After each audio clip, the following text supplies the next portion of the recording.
শান্তিনিকেতনে শুরু হলো পৌষ উৎসব। আর এই পৌষ উৎসবকে কেন্দ্র করে পূর্বপল্লীর মাঠে বসেছে পৌষ মেলা। ছাতিমতলায় ব্রহ্ম উপাসনা পর্যটকের ঢল। পৌষ উৎসবকে কেন্দ্র করে পূর্বপল্লীর মাঠে বসেছে পৌষ মেলা। দীর্ঘ 2019 সালের পর 2024-এর এবারের পৌষ মেলা অন্য মাত্রা বহন করবে বলে বিশ্বভারতী কর্তৃপক্ষের দাবি। শান্তিনিকেতন থেকে আমাদের সঙ্গে রয়েছে আমাদের প্রতিনিধি সুজিত মণ্ডল। সুজিত, আমরা জানি আর পৌষ মেলা উৎসবের সূচনাতেই যেখানে দেখা যায় শান্তিনিকেতনে ব্রহ্ম উপাসনা হয় ছাতিমতলাতে, আজকে কি ছবি উঠে আসছে? পর্যটকের ঢল নিশ্চয়ই নেমেছে। দেখো পম্পি, তুমি জানো শান্তিনিকেতনের বিভিন্ন উৎসব যেমন পালিত হয়ে থাকে প্রতিটি ঋতুতে, ঠিক পৌষ ঋতুতেও পৌষ উৎসব তাই শান্তিনিকেতনে আজকে শুরু হলো। এই 7ই পৌষ শান্তিনিকেতনে বিশেষ অনুষ্ঠানের মাধ্যমে ব্রহ্ম উপাসনার মাধ্যমে বিশেষ করে ছাতিমতলায় পৌষ উৎসবের সূচনা হয়েছে এবং সেই পৌষ উৎসবের সূচনার পর পৌষ মেলা ভুবনডাঙ্গার মাঠে বসেছে, যেখানে তুমি জানো যে 2019 সালের পর থেকে 2024 সাল এই কয়েক বছর পৌষ মেলা বন্ধ ছিল, তারপর 2024-এর পৌষ মেলা। তাই একটা ছাত্রছাত্রী বিশেষ করে স্থানীয় আবাসিকদের মধ্যে একটা উৎকণ্ঠা যে এখানে পৌষ মেলা আবার হচ্ছে শান্তিনিকেতনের পূর্বপল্লীর মাঠে। তার ফলে একটা আনন্দ উচ্ছল পরিবেশ তৈরি হয়েছে, প্রচুর পর্যটকের ঢল নেমেছে। তুমি ছবিতে আমার ক্যামেরাম্যানকে দেখানোর চেষ্টা করব যে আমরা এখন রয়েছি রবীন্দ্র ভবন চত্বরে, যেখানে এই অনুষ্ঠানের সমাপ্তি বলা যায়, শুরুর আজকের সকালের অনুষ্ঠানের সমাপ্তি বলা যায়। সেখানে আজকে মূলত উপাসনা গৃহে থেকে শুরু করে এখানে এসে প্রশাসনের ছাত্রছাত্রী থেকে শুরু করে আবাসিক এবং যে অধ্যাপক বৃন্দ সকলে বিশেষ মানে রীতিতে সাদা পাঞ্জাবি পায়জামা শাড়ি মেয়েরা পরে, এক কথায় বলা যায় অভিনব যে রীতি এখানে রয়েছে শান্তিনিকেতনে, সেই ঘরানায় তারা প্রশাসন করে এসে এই রবীন্দ্র ভবন চত্বরে এসে শেষ হলো। এবং রবীন্দ্রনাথকে সেখানে ফুলমালা দেওয়া হবে, তাকে সম্মান জানানো হবে। কারণ তুমি জানো কবিগুরু রবীন্দ্রনাথের সৃষ্টি এই শান্তিনিকেতন এবং তার যে ভাবনা চিন্তা, যে গ্রামীণ ভাবনা চিন্তা, সেই থেকে এই পৌষ মেলা। গ্রামের মানুষরা এখানে আসবেন এবং তাদের পসরা নিয়ে আসবেন এবং হাঁড়ি, বিভিন্ন কাঠের জিনিস, বাঁশের জিনিস এই পৌষ মেলাতে বিক্রি হবে। দীর্ঘদিন ধরে এই রীতি চলে আসছে, কিন্তু সেই পৌষ মেলার আকার এখন নিয়েছে বিশাল আকারের, যে মেলা এখন আন্তর্জাতিক মেলায় রূপ নিয়েছে। এবং শান্তিনিকেতনের যে পূর্বপল্লী মাঠ রয়েছে সেই মাঠেই মূলত পৌষ মেলা শুরু হয়েছে।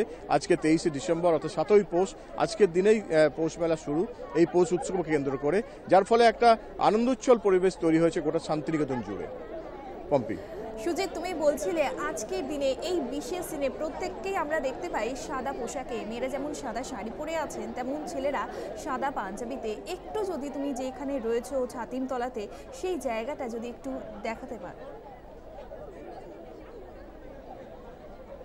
দেখো আমি এখন এসেছি, আমরা এখন রয়েছি রবীন্দ্র ভবন চত্বরে এবং রবীন্দ্র ভবন চত্বরে তুমি দেখতে পাচ্ছ ছবি, প্রচুর ছাত্রছাত্রী, আবাসিক এবং সেই সঙ্গে অধ্যাপক বৃন্দ সকলেই একটা নিজেদের মধ্যে সৌহার্দ্য বিনিময় করছেন এবং যেন একটা অন্য একটা রূপ পেয়েছে এই পৌষ উৎসবের। যেখানে তুমি দেখতে পাচ্ছ রবীন্দ্র ভবনের সামনে আমরা এখন দাঁড়িয়ে রয়েছি, যেখানে রবীন্দ্রনাথের সমস্ত জিনিসপত্র আছে, পাশেই রয়েছে মিউজিয়াম এবং পর্যটকদের উদ্দেশ্যে আজকে রবীন্দ্র ভবন খুলে দেওয়া হয়েছে। সকল মানুষজন এখানে আসতে পেরেছেন এবং তাদের নিজেদের ভাব বিনিময় করতে পারছেন, তাদের বন্ধু বান্ধব বা অন্যান্য যে প্রাক্তনীরা রয়েছে সকলের সঙ্গে একটা অন্য মাত্রা পেয়েছে এই পৌষ উৎসবে। এবং পৌষ উৎসব কেন্দ্র করে হয়ে গেল, সেখানেও লক্ষাধিক পর্যটকের ঢল এবং এক কথায় বলা যায় অভিনব এই রীতি শান্তিনিকেতনে চলে আসছে। দীর্ঘ ঋতুতেই এখানে উৎসব পালিত হয়ে থাকে, বিশেষ করে পৌষ উৎসব পৌষ মাসে 7 পৌষ পালিত হয়েছে। তার ফলে এখানে পৌষ মেলা শান্তিনিকেতনের পূর্বপল্লীর মাঠে, যেটা রীতি চলে আসছে দীর্ঘদিন ধরে, তার ব্যতিক্রম নেই এবারে। তাই পৌষ মেলা এখানে হচ্ছে বলে অনেকটাই স্বস্তি এবং শান্তি ফিরেছে শান্তিনিকেতনবাসীর মধ্যে। পম্পি, ধন্যবাদ সুজিত। আপাতত আমাদের সঙ্গে শান্তিনিকেতন থেকে ছিল আমাদের প্রতিনিধি সুজিত মণ্ডল।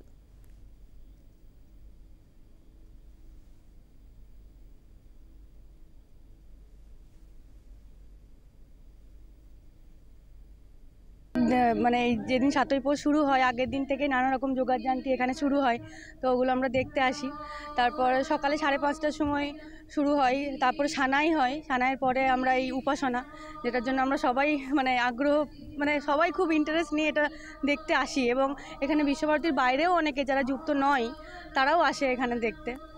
সেই উপলক্ষে আমাদের এখানে আসা গোল প্রাঙ্গণ আমরা খুব ভালোভাবে উপভোগ করি। আমরা এখানকার স্টুডেন্ট ভালো লাগে বেশ। এই 5টা দিন খুব মজা হয়ে যায়। বছর অপেক্ষা করে থাকি এই দিনটা আসার জন্য। আর আমাদের কাছে এই দিনটা, আমরা এখানেরই স্টুডেন্ট, আমাদের কাছে এটা খুবই একটা উপভোগের দিন। মানে সারা বছর কিভাবে এই পৌষ মেলাটা আসে, এই দিনগুলো আসে, আমরা সেটার অপেক্ষায় থাকি। বাংলা বিভাগের স্নাতকোত্তর 2য় বর্ষে খুবই ভালো লাগছে এখানে এসে। আর শান্তিনিকেতনের যে একটা আলাদা পরিবেশ, আলাদা স্নিগ্ধতা, তাছাড়া খুবই ভালো লাগে। পৌষ উৎসবকে কেন্দ্র করে পূর্বপল্লীর মাঠে বসেছে পৌষ মেলা। দীর্ঘ 2019 সালের পর 2024-এ এবারের পৌষ মেলা। তার আগেই পৌষ উৎসব ছাতিমতলায় ব্রহ্ম উপাসনার মাধ্যমেই সূচনা হলো পৌষ উৎসবের। এই ছাতিমতলার বিশেষ অনুষ্ঠান দেখতে ভিড় করেছেন দূর দূরান্তের পর্যটকের দল।